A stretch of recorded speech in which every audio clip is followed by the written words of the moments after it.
We are going to start in just a minute. If you would get your coffee and a donut and make your way to your seat, please.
Good morning, everyone.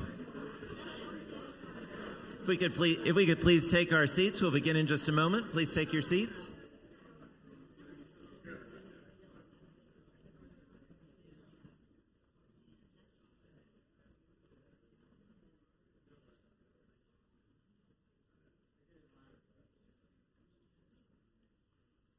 Good morning. Welcome to Church of the Holy Communion on this Palm Sunday morning. Palm Sunday is a day that holds together the tension of the brokenness of the world with the hope of the resurrection. And Memphis is a city that holds both of those things in tension all the time, suffering and hope, suffering and hope. And I'm so pleased to have with us this morning David Waters, who is a journalist here in town, was the religion reporter, editor, and all sorts of things with the Commercial Appeal, is now with the Daily Memphian and distinguished journalist in residence at the University of Memphis, but perhaps more importantly than that for us, a really, really good friend of Church of the Holy Communion. David, I'm so glad to have you here with us this morning. Thank you.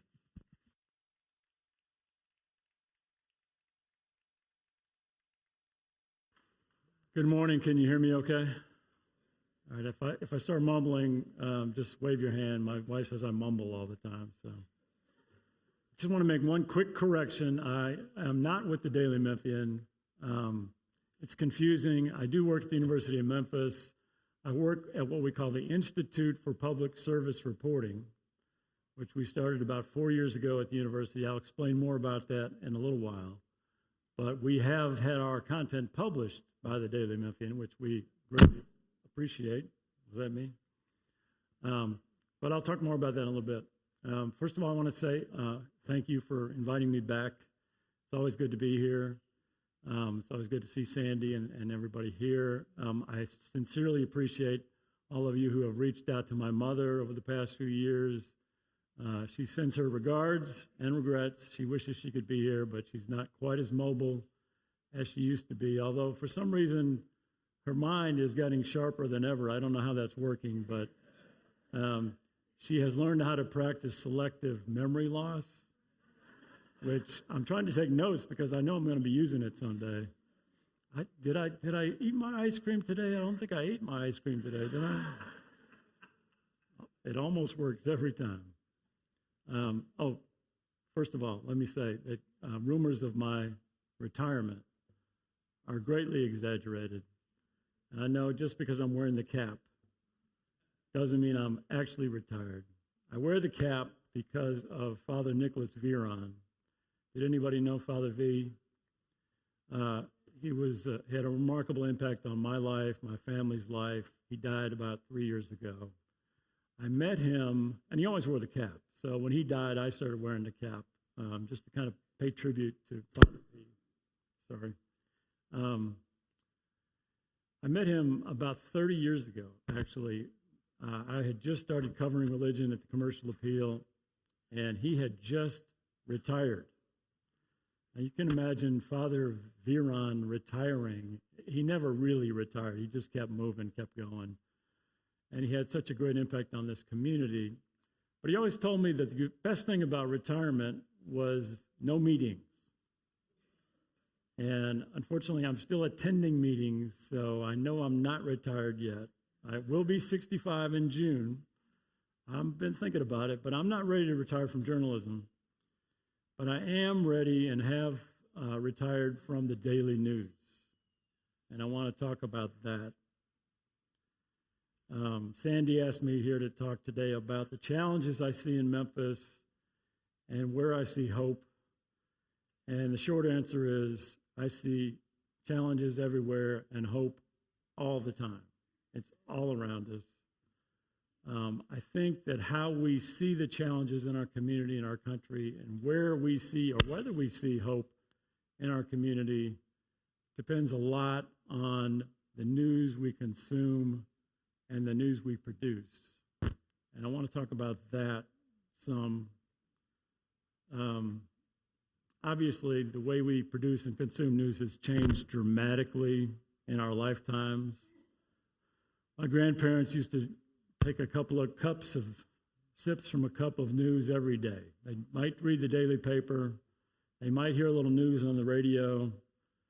In the 50s, they might have started watching TV news, maybe 15 minutes. I think national news was 15 minutes and local news was 15 minutes on TV. I think I might have to take this coat off.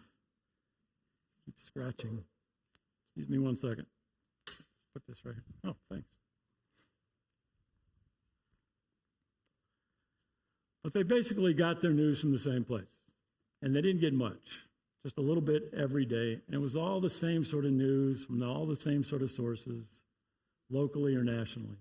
Our parents, my parents, maybe they started drinking a few glasses of water a day, glasses of news a day. They listened to the Walter Cronkite at night or Huntley and Brinkley. They might read the daily paper every day. They might read Time or Newsweek magazine once a week. Every now and then they might get news from another source, but that was pretty much it. And so we all still got our same news from the same sources. We were all reading and listening to the same information. We might agree or disagree about this or that, but it was all basically the same. And we didn't get a whole lot of it. And then obviously in the past 20 years, everything has changed. We're not just getting it out of a garden hose now, we're getting it out of a fire hose. The news is just constant, incessant, overwhelming. And there are a lot of reasons why that is true, that has happened. We're all aware of those. Began in the 80s and 90s with a deregulation of media ownership and telecommunications. Then there was a shift in how news media was owned. Ownership moved from local Main Street to Wall Street, the Commercial Appeal, the Press Senator back in the day. Most local newspapers were owned locally, and then that began to change, and all newspapers became public, and all newspapers were owned by shareholders and distant corporate owners. And that was a massive shift in how things worked. Then in the 80s and 90s, you had the deregulation of news, basically, when you had the fairness doctrine went away. And so you had the rise of news talk radio, very hyper-partisan news talk radio. And then you had the rise of cable TV news, 24/7 cable TV news, nonstop news. And then you had it sort of divided up into a more liberal presentation of the news and a more conservative presentation of the news. And the line between news and commentary, between information and opinion, just began to blur more than ever. And it's basically, I think it's been mostly erased now. At the same time, all of these forces combined to lead to the decline of local news. So we've seen that happen here, unfortunately. Back in the 90s, the Commercial Appeal had 200 journalists working every day, covering this community. Now I think they might have about 20. The Daily Memphian might have 30. So we've seen a huge decline in this news media's ability to cover this community. The biggest change, obviously, has been technology, the internet, the cell phone, social media. The world is in our pocket now. The world is always in our hand. We can push any button and we can find any news source anywhere all the time. And social media has just completely changed everything. Now this wasn't that long ago, back in 9/11, 90% of Americans still said they were getting their primary news from daily newsprint, daily newspapers. That was only about 20 years ago. And about 10% were getting it from other sources. That has flipped completely. Today, only about 10% of folks get their news from print. And 90% get it from other sources, mostly broadcast, cable TV, radio, and digital. And about half the folks, and this includes my kids, who get all of their news and information from social media. They don't buy a newspaper. They don't subscribe to anything on their phone or online. They read the news from social media. They see it on Facebook. They see it on Twitter, TikTok, Instagram.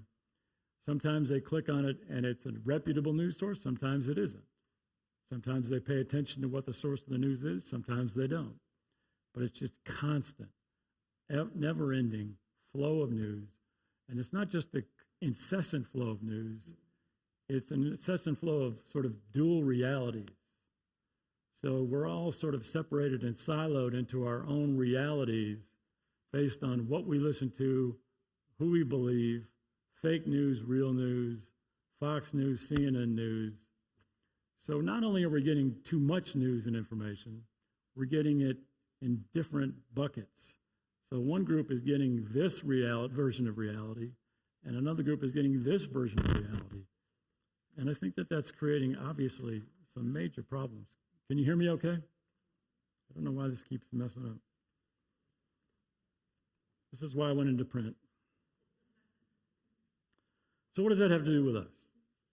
Well, I think that how we consume the news and how we produce the news has changed so dramatically. First of all, we have to be aware of it, because I think we have to be more, it's almost like how we think about food. We have to think about the news and how we consume the news very intently now. We have to be careful with our news diet, where we get it and what it. I'm so sorry about that.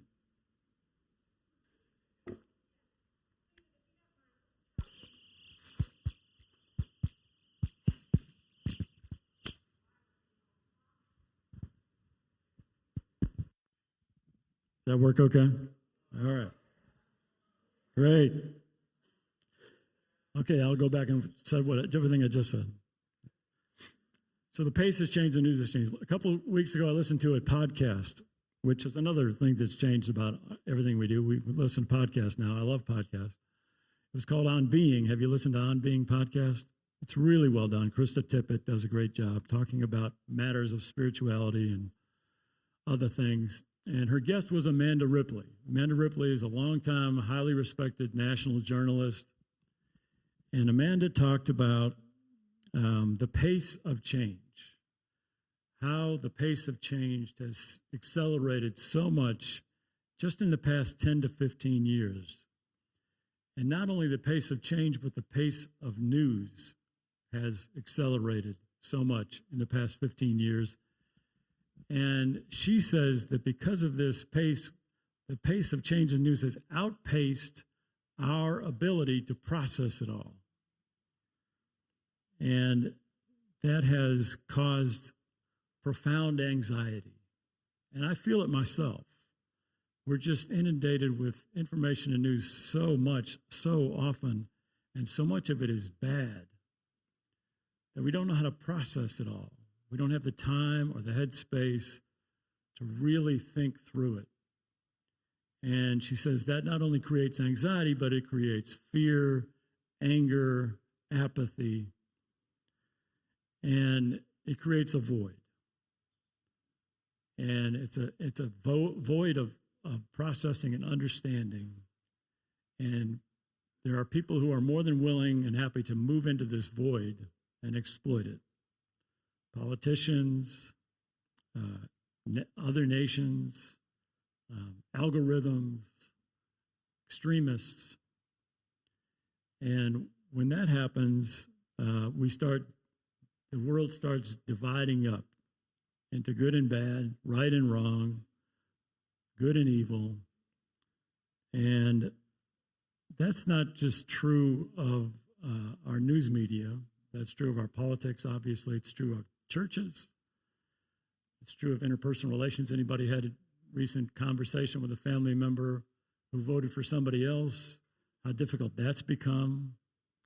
I can remember 20, 30 years ago talking to my relatives in rural West Tennessee. We never talked about politics, never.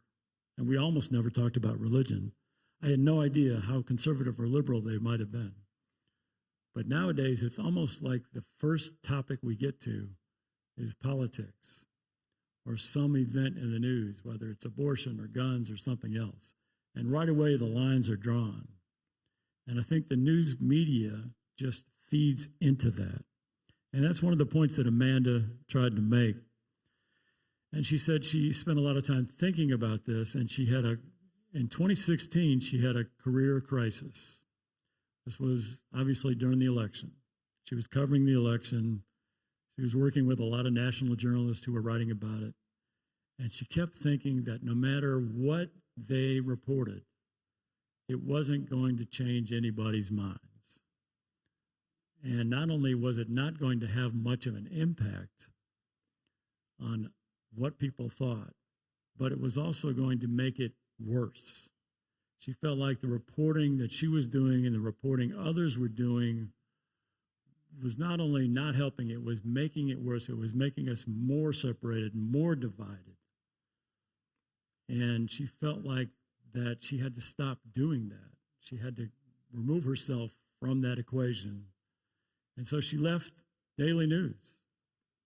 And this was somebody who was really highly respected, highly thought of, New York Times. And she said that's when she started studying conflict. Let me get to that in a minute.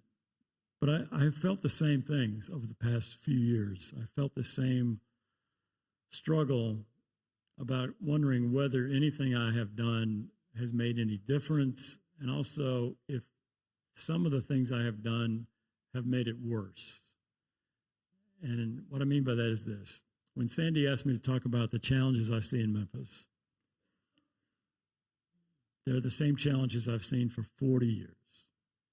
They're the same issues I've been writing about for 40 years. Poverty, trauma, violence, crime, injustice, tornadoes. Nothing has changed. I mean, it feels to me like nothing has really changed. And I felt this so intently beginning last summer when Reverend Dr. Otura Williams Eason was killed. Did anybody know Otura? My wife and I had known Otura since she was a teenager, and we lived in Hickory Hill, and she lived across the street from us, and she used to babysit our kids. And then we watched her grow up, and we watched her go to school and become a minister, a Methodist minister, and just have an amazing impact on everybody she met. She devoted her life, and I wrote about her actually a couple times. She devoted her life to helping the very same kind of young people who killed her. And when she died, when she was killed, I guess I had my own personal crisis of faith and career. It just occurred to me that I had been writing about these things for so long, and whatever I had written had not changed anything. It didn't help a bit. Now, maybe I was exaggerating, and I hope I am, but that's how it felt. And The other thing that had happened to me over the past few years, as many of you know, I wrote a column for many years called Faith Matters. I started writing that column in 1997. And in the beginning, when I started writing that column, it was all about faith. I wanted to write about faith's impact on our lives, how faith impacts who we are, what we do, how we live in a community, how we see things, how we respond to things in positive ways. And that's the way it went for a while. And then 2000 happened. Bush versus Gore.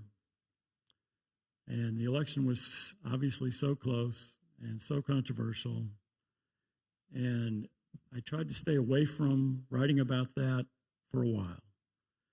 But when the national media started talking about the fact that Christians had voted one way and not another way, that really kind of made me mad. That they were trying to define Christians politically and not in other ways. So I wrote about that. And then I started writing about other issues sort of through that lens, that prism, that political lens and prism, and whether it was guns or abortion or anything else. And so as I began to realize too late, I had politicized my column.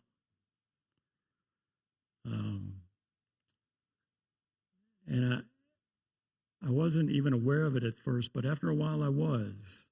And then by the time I was aware of it, it was too late. I actually pulled the name Faith Matters off the column in the last couple of years, and it ran on the opinion page the last couple of years I wrote it. And when I look back on that, I really regret that. I think that was, I got caught up in how the news had become politicized. And I think we're all aware of the nationalization of the news because of the decline of local news, because we all have the national and international news now at our fingertips. Everything has been nationalized, and everything has been politicized. And I fell into that trap. And at some point, I really began to feel like I was just making things worse. I was just fanning the flames of division, politicization. So I stopped writing it. And I got out of opinion journalism. I really, truly believe now that opinion journalism creates more of a problem than not. And so one of the things I have done, in addition to getting out of opinion journalism, was to sort of go on a news diet. And I highly recommend this. I haven't watched cable TV news in over a decade. The world is so much a better place. Everything seems brighter. People seem better. Issues don't seem so freaking complicated. I also stopped watching local news. Now, I know a lot of folks who in this town who work in local news. They are wonderful people, and I respect them and love them, but I can't watch local news. And it's not really their fault. It's just the box they are in that requires them, it gives them so little time to really get into any sort of news event. They've got to have visuals. They've got to have pop. There are 4 stations competing for your eyeballs. So they go for drama. And another thing that has happened to news over these many years has sort of been, it's not just about moving from information to infotainment. It's also about making it dramatic, dramatizing it more, sensationalizing it more, to bring you in and to keep you there. So I don't watch cable news. I don't watch local news on TV. Anytime the radio starts on the news, I shift. I just go back to music. I read a lot less news than I used to. I still get the New York Times, Washington Post, Wall Street Journal, Daily Memphian, Commercial Appeal. I look at them, but I don't read them as much as I used to. And I have stopped reading opinion journalism. Now, I love opinion journalism. I practiced opinion journalism for a long time. I grew up reading opinion journalism. When I was a kid, we used to get the paper every afternoon. Anybody remembers the afternoon papers? I read the comics, I read the sports, and I read the opinion page. There was just something about those columnists. They just wrote so clearly and plainly and interestingly about what was happening in the world. I grew up in the 70s, so I was a Watergate kid, fascinated by the whole thing. Woodward and Bernstein were my heroes. I just couldn't get enough. And opinion journalists just seemed to me to help me make better sense of the news, help me understand the news better. And I think maybe back then they did, but I don't feel that way now. And when it gets right down to it, and this is true for everything I've ever written, it's just my opinion. It doesn't matter whose opinion you're reading, whose commentary. It may be the most brilliant person in the world, but it's just that one person's perspective. So I think that it's important for us to at least broaden our perspectives and not to read the same 3 or 4 columnists all the time. So I just stopped reading it. One of the things Amanda Ripley talked about in that podcast was after she quit daily journalism, she started studying conflict because she realized she was part of this overarching news media conflict that was fanning the flames of the larger societal conflict that we're all experiencing. And she began to look at the different kinds of conflict. She found that there's good conflict, there's healthy conflict, and it's something we all need, really, because it helps us grow, it helps us change in good ways. But there's also bad conflict, unhealthy conflict, malignant conflict. She calls it high conflict. And it's the kind of conflict that we all are aware of now. And it's the kind of conflict where people are separated from each other, isolated and separated from each other into camps. And you're no longer talking about issues, you're talking about right and wrong, good and evil. You're demonizing the other side. And she says that's the kind of conflict that she believes the news media is making, is not just reflecting, not just participating in, but actually making worse. So what do we do about that? I think there's a lot we can do about that, and not just in terms of reducing our consumption of the daily news, and not just in reducing our production of the daily news, but I think it's important for all of us to pay attention to what we support and what we don't.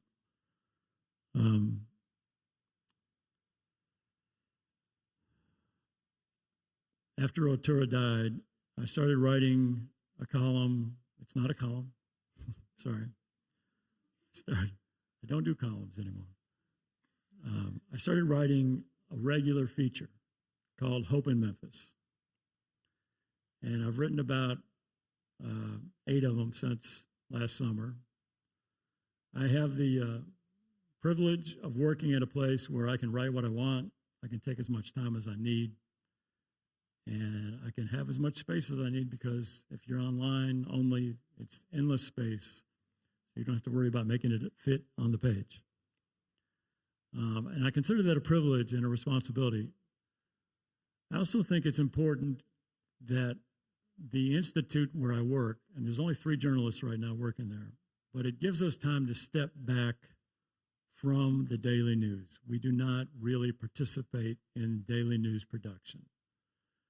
We're given the time to step back, and instead of reacting to the news, which everybody does all the time, we have time to reflect on the news, to try to examine and understand the news, to help explain it better, and to help the general public understand more about it. One of the points Amanda Ripley made was that when we break down the news and we sort of do there's two sides to every story, well, it's better than saying there's only one side to every story. But two sides isn't nearly enough, is it? If we say there's this side and that side, it's easy to break that down into right and wrong, good and bad. But every story has many sides. Every issue, every topic has many sides. It's really complex if you think about it. And one of the things that daily news does is, and I don't know how you avoid it because there's only so much time and space. So, for example, when a Nashville shooting happens, if you're a reporter for the Tennessean or local TV news in Nashville, you got to get on it. You might not know anything about that school. You probably don't. You probably don't know anything about the people who are there. You probably haven't covered anything like that ever before. But you've got to produce. And not only do you have to produce for the next day's paper, you got to produce for the next 15 minutes online. They want something online now. So it doesn't matter what little bit of information you've got. Whatever you've got, you got to put it online. So in effect, you're just sort of throwing information out there. You're not processing it at all. You're not necessarily verifying it as well as you could or should because you don't have the time and you don't have the expertise. Another casualty of all of this change, especially in local news, has been the loss of expertise in local reporting. It used to be that you would spend years as a reporter covering the same issue or topic or beat. You might spend years covering local education, local government, politics. You knew all the players, you knew all the issues.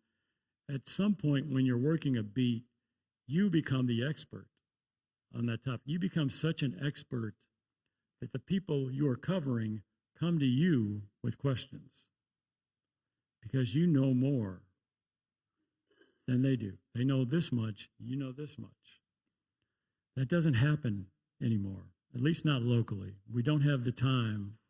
We don't have the manpower. Back in the 90s, we used to send 3 full-time reporters to Nashville to cover the state legislature. Now they send nobody. There used to be about 30 full-time reporters covering the legislature from across the state. Now there might be 3. And the 3 who are covering it probably have been doing it for a year or 2. We had a guy named Rick Locker who covered the legislature for 25 years. He knew every legislator, he knew every bill, he knew everything about it. They came to him asking questions, helping us understand these issues. So when you're rushed to a scene, you're rushed to a story, you've got to put something out now. You don't have time to verify. You don't have time to build your own expertise about that topic. So if I don't know anything about it, how can I help you know anything about it? And I think one of the things we're trying to do at the Institute, and I see it happening more and more, it's slow, but it's happening, because for-profit news is not working anymore. The business model doesn't really work anymore locally. You're seeing more and more, and I think this is good, nonprofit pop-up startups like the Daily Memphian. The Daily Memphian is a nonprofit news organization. They are subscriptions. You have to pay for a subscription, but they're online only, so you don't have to worry about the cost of paper. You don't have to worry about the cost of distribution. And they have some reporters who worked at the Commercial Appeal a long time, who know some things, who work for them now. So I think that's a good thing. There's also a little bit of a competition between the Commercial Appeal and the Daily Memphian, and I think that's a good thing because we need to push each other. But still, they don't have the number of people, they don't have the expertise. There are so many reporters there who have only been doing it like 1 year, 2 years. They haven't been trained. So I think that's where the Institute comes in. The Institute for Public Service Reporting, where I work at the University of Memphis, criminal justice in this community for 25 years. He knows more about that topic than just about anybody in town. And he now has the time and the space to really leverage that expertise to help us examine and understand these issues. And I believe that's what I'm trying to do. Several issues, education. It's tough, though, because there's only 3 of us.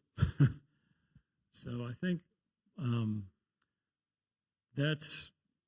sorry I'm kind of rambling here.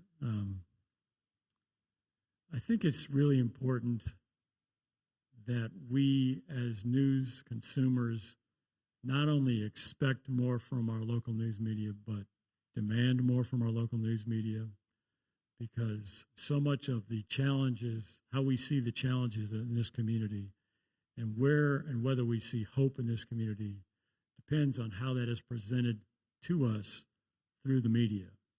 Full picture. You're not getting a true picture of what's really happening out there. So one of the things that we all have to do, I have to do, and you have to expect and demand, is not only for us to tell you what the problems are and what the challenges are. We all know how impoverished this community is. We all know how much violence there is in this community, how much blight and trauma and so on. We know about the challenges. We might not know the particular challenges that we're facing today, but we know generally what they are.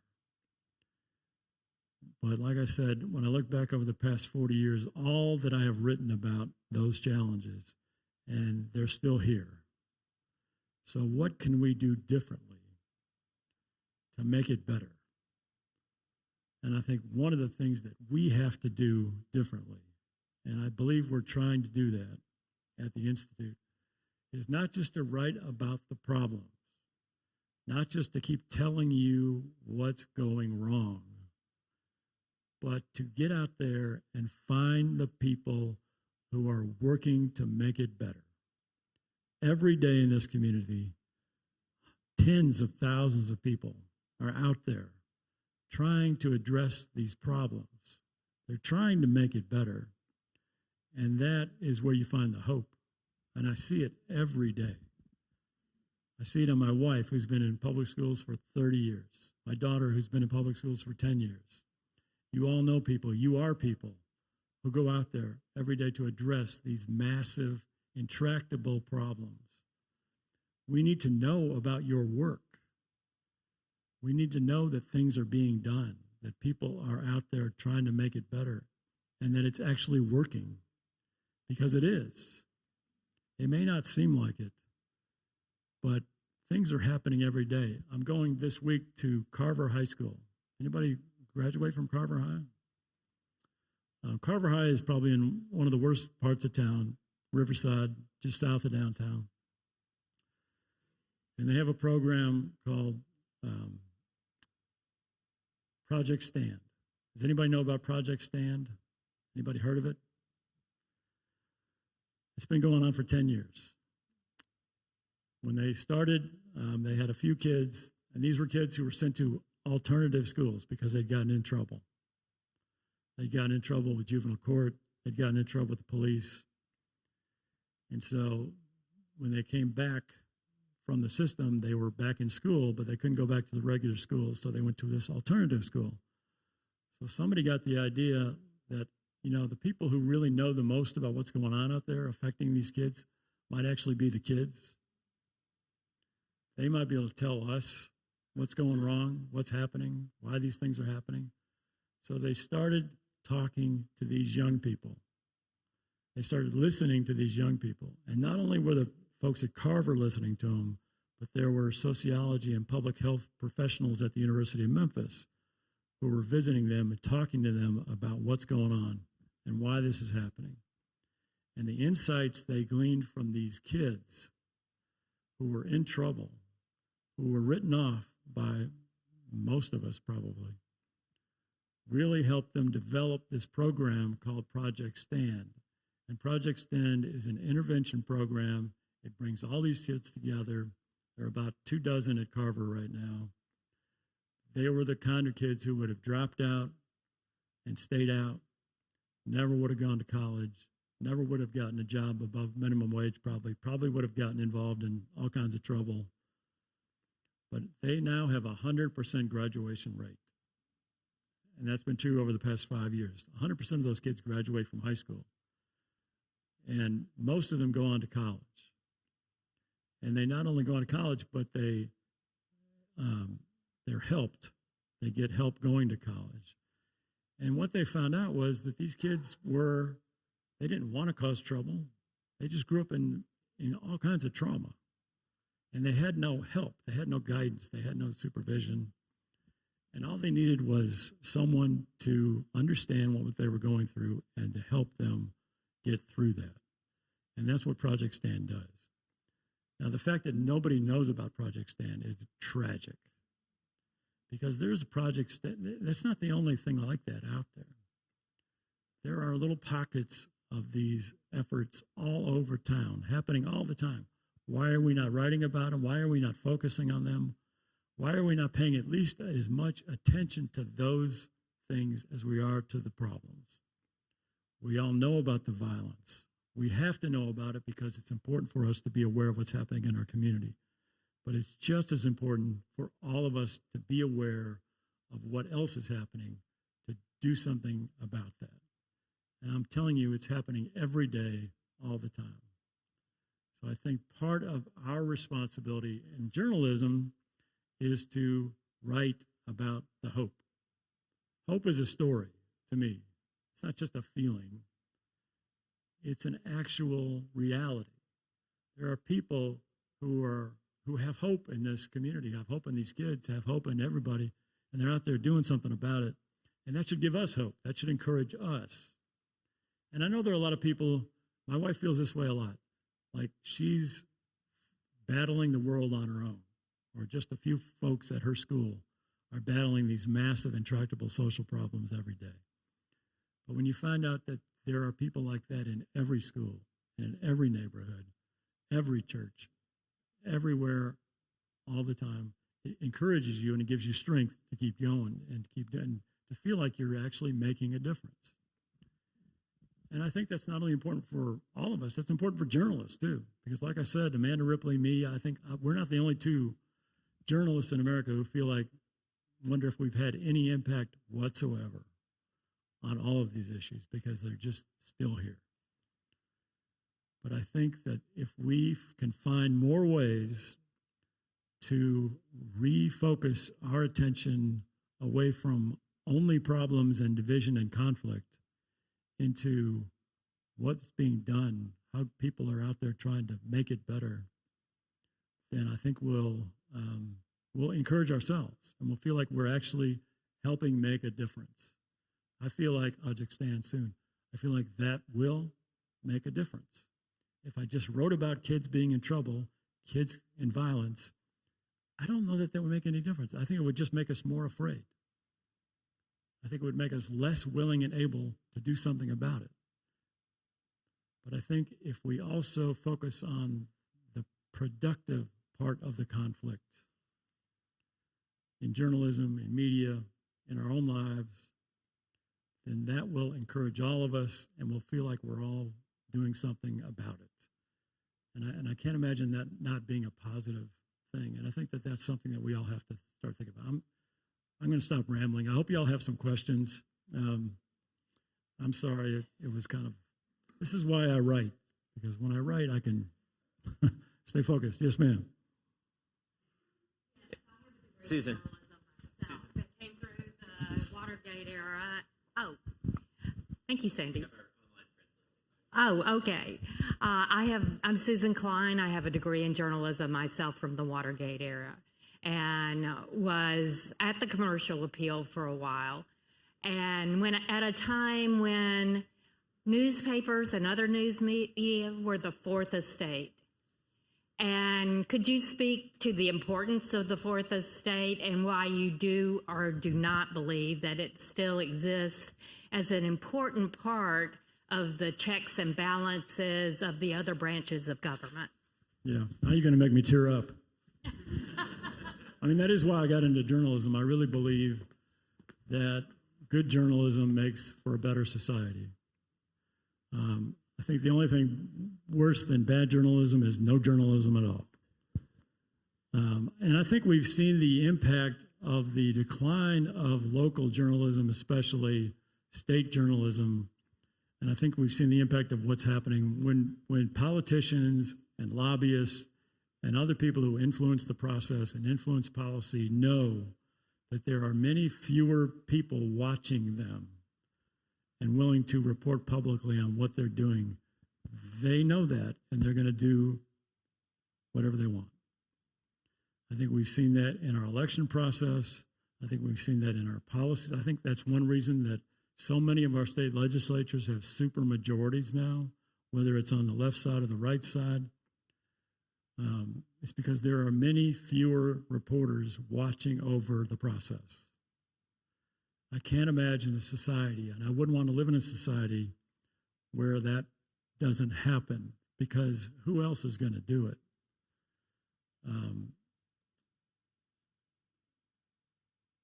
Well, I could go on. Yeah, go ahead. Oops. Hey, David, could you speak to More Memphis and what you actually know that they're going to do to reduce generational poverty? Yeah, I just wrote about a program called More for Memphis. Has anybody heard of it? Well, you can read all about it on the Institute for Public Service News website. This is an effort to address all of these big problems we've been talking about: poverty, violence, trauma, blight, economic development, and so on. Now, it's hard to imagine anything, any kind of initiative or effort that could really make much of a dent on these massive problems we're all facing. But I really think that of all of the things I've seen happen over the past 40 years in this community, and I've seen countless initiatives, countless coalitions, countless collaborations, countless government efforts to address these things, from what I've seen of this, it to me has the most promise. Basically, what they're trying to do is they believe that, how can I say this? What I was talking about with the Carver kids, too much policy, too much change comes from the top down. We have the experts, the policymakers up here, the think tanks, and this happens in education, this happens in economics, it happens everywhere. The bright people at the top who think everything makes sense and is clear, and then we can fix it. By the time it gets down to the real road level where people live and work, it just doesn't happen. The implementation is everything. You can have the greatest vision and the greatest ideas and the greatest plans and proposals, but you have to be able to implement them. And so they are trying to take a sort of a two-tack approach. It's a coalition of folks, government, nonprofit, education, every aspect of this community. They are involved in this effort called More for Memphis. And the idea is to start by talking to real people, going to neighborhoods, going to schools, going to homes to try to find out why we are so impoverished. Why are we so violent? Why are there so many problems? Imagine you're trying to fix education and you don't talk to teachers. Well, you don't have to imagine it. It happens all the time. Policymakers and politicians make changes in education policy, but they never talk to teachers. By the time it gets down to the school level, it doesn't work. It's not happening. So let's start at the bottom. Let's start where the real problems are. Talk to the people who are living those problems. They understand what's going on. They really do. Let's learn from them and then get together and talk about how do we develop a proposal that will not only address what they're going through, but the larger issues. So they've been working at this for 3 years. They're also taking a different approach because they're focusing on racial equity. Now, we live in a majority black community, and the fact that we have never really, truly, intentionally dealt with racial equity problems continues to be a problem. That makes perfect sense to me. So they are saying that there's a reason that there's such a wealth gap in this community between black and white. There's a reason there's such an income gap. There's a reason there's such an opportunity gap, a trauma gap, education gap. And we have to figure out why that is and do something about that intentionally before we're going to be able to fix anything else. When the average black family makes 6 cents for every dollar the average white family has, that's a problem. And we can't just wave a magic wand and hope it goes away because people are going to work hard. They don't have the opportunity. So they're starting with talking to the people who really are living the problems, looking at it through the lens of racial equity first, and then they're going to work with, how many of you know this? We have 4 levels of government in this community. Not even just 3, 4. So how do you deal with that kind of patchwork policymaking? City does one thing, county does another, state does another. Various responsibilities, various funding issues, various programs. So we got to bring those people together. Memphis has more nonprofits per capita than any community in the country, which is good, right? We have a lot of people working on these things, but they're all working in their own little ways. They're not working collectively, collaboratively. So you might have an anti-poverty program over here that works with 12 people, and you might have one over here that works with 25 people, but that's not making enough people together, neighborhood people, come up with a plan, and then have everybody on the same page. So they've gotten the city and the county and the school board to agree to support this process, which is huge. They're talking to all the mayoral candidates to get their support for this process. They really believe like this is going to, over time, over the next 5 to 10 years, begin to move the needle on poverty and other matters like that. We'll see. Big dreams, yeah. Okay. My wife told me not to talk about this, but she said don't get crazy. But I had a personal experience with the media where I went to a political event, and the entire media apparatus has yet to portray that political event in an accurate manner. I'm talking about the left, I'm talking about the right. And furthermore, when I came back from my political experience and I found things that supported what we actually did see, those things were removed from the internet. Those things were censored. They were taken away. And to me, that's the scariest thing about what's going on. And it makes me realize how difficult it is for the people who, like us, Christians, who believe in God, who believe in good things, to get our message out. Because there are people, my takeaway is that there are people controlling what we see. It's like the winners write everybody knows the winners write the history books, right? So you can craft whatever message you want if you're a winner. Well, if you control the media, you can also control what people see and think. And that's the scary part that I have to deal with on a regular basis, is how to interpret that and how to think that God will prevail in that, and Christian values will prevail in that environment. It's a big issue. Don't know the specifics, so I can't really comment on that. But I do believe that having been in journalism for 40 years, news media for 40 years, worked at the Washington Post for 4 years, I think that most of what some people ascribe to attempts to control and influence and bias issues and topics and coverage really comes down more than anything else to competence and ability.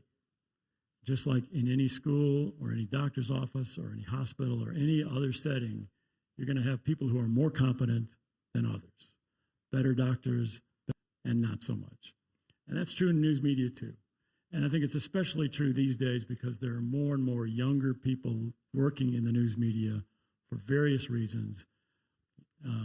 People with 1, 2, 3 years experience, they care, they work hard, they just don't have the level of experience and expertise. So I think when coverage doesn't seem as complete or as comprehensive or as fair, and believe me, fair is drilled into us from day one. But there are just different levels of competence, and some of that is about personal ability. Some of that is about how much time you have. Like I said, when you parachute into a story, you might have 2 hours to figure out what's going on and try to report something. That's just not adequate. That shouldn't be done, but it is. We're not only meeting daily deadlines, we're meeting hourly deadlines, minute by minute. Inadequate efforts to present the message fairly and completely and comprehensively. And that's why I think it's important for all of us in journalism to push back and to say, no, we don't have enough time to understand this. So why are we reporting on it? We might have to tell you, what happened as briefly as we can, but we need the time and the space to develop expertise, to spend more time understanding what's going on, to examining it, so we can present it more thoroughly, completely, and fairly. David, we have one question coming from online, and then we'll have one more in the room just as we're wrapping up. The question is, at the beginning of your talk today, you referenced changes in the law, and the online person, Margaret, is asking, is there any hope of reversing those changes? Well, I don't think so. There've been a lot of changes. The fairness doctrine was more or less done away with in the 80s. And that was the idea that back in the day, if you were going to present a political candidate on the air, on TV or radio, if you were going to give that candidate 5 minutes, then you were obligated as a public service broadcast to give the other side the same. If you were deemed too liberal or too conservative in what you did, then you could really lose your license. So you had to balance the scales. You had to balance the presentation, Democrat, Republican, liberal, conservative, black, white, and so on. When they did away with that, that's when news talk radio really went crazy. I mean, not crazy, just like blossomed, exploded, because you didn't have to worry about presenting one side of and the other, both. You just could present whatever side you wanted. They have talked about changing that, but I don't see, not in this climate, I don't see that changing. I don't think either side has the appetite to change that. I think if we demand it, maybe, or if we act as consumers and say we're not going to consume that kind of content, and that's true whether you're talking about Fox or CNN or New York Times or Wall Street Journal. If you say you're not going to consume politicized content, then that will have more impact than any law could ever have. Okay, I'll be brief. You've stimulated a lot of thought. I wish we had endless time to talk about it. But in looking at the root cause of a lot of the local and national issues with poverty, education, and crime, it seems like a root cause is all the children being born to teenage mothers, single teenage mothers who themselves were raised under similar circumstances. Are you aware of any local programs to try to discourage somehow this? Oh yeah, there's a lot of programs, and that is a major issue, obviously. But there's also, I mean, that just didn't happen in a vacuum. There's a reason why there are so many single mothers in this community living in poverty. And it's a systemic reason. It goes back generations. So we've got to understand and address that. But there are programs happening right now. And I wrote about one last year, and it's a great program through Le Bonheur. And they assign a nurse. Anytime a single mom comes into Le Bonheur pregnant to get care, they assign a nurse to that woman. And not only does the woman come into the clinic to see the nurse, but the nurse goes to the house to spend time with the woman. And these nurses are amazing. They basically become surrogate moms for these young teenage girls, young girls, who either don't have any experience or knowledge or understanding or support for being a mom. They help them with health care. They help them with diet. They help them with psychological stuff, emotional stuff. They help them stay in school. They help them find daycare. They help them as any parent or family member would if they could. And it has shown dramatic results. I wrote about a young woman last year who got pregnant in high school. You know, how many, I have family members of my own who got pregnant in high school. If it hadn't been for the fact that my mother graduated early, she would have been pregnant in high school.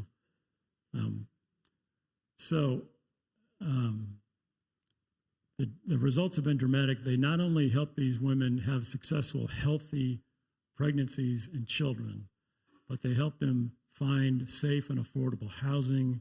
They help them stay in school if they're in school. They help them get to college. This young woman I wrote about finished high school, went on to college, graduated with honors.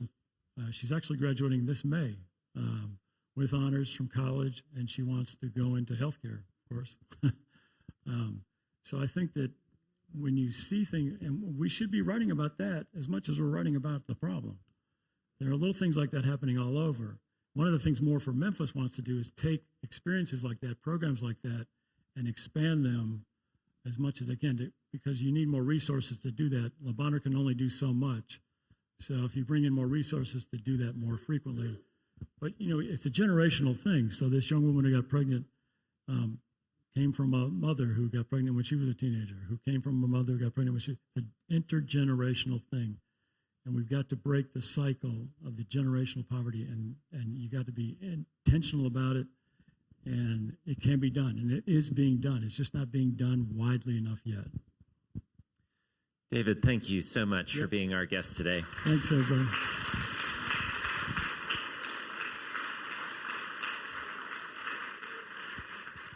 In addition to the folks who've been in the room, we've had 15 or 20 folks joining us online as well. What a wonderful conversation.